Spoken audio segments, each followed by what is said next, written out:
አሃድ አምላክ አሜን።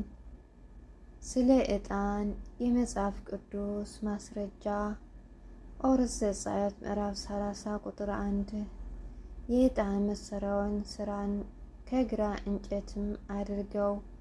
ዘጸአት ምዕራፍ 30 ቁጥር 34 እግዚአብሔር ሙሴንም አለው ጣፋጭ ሽታ ውሰድን የምንጠባጠብም ሙጫ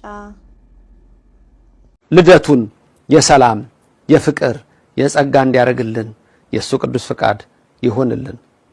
ክፉ አይንካችሁ፣ የልባችሁ ይፈጸምላችሁ፣ የምትመኙትን አትጡ፣ ከነዘመዶቻችሁ በጸጋ ይጠብቃችሁ፣ የሞቱትን ያጽድቅልን፣ የታመሙትን ይፈውስልን፣ የተጨነቁትን ይርዳልን፣ ሀገራችንን ሰላም ያድርግልን፣ ደግሞ ያድርግልናል። እንጸልይ። እግዚአብሔር የታመነ አምላክ ነው። እኛንን የተቀበዘበዝን እኛን ለማዳን የመጣው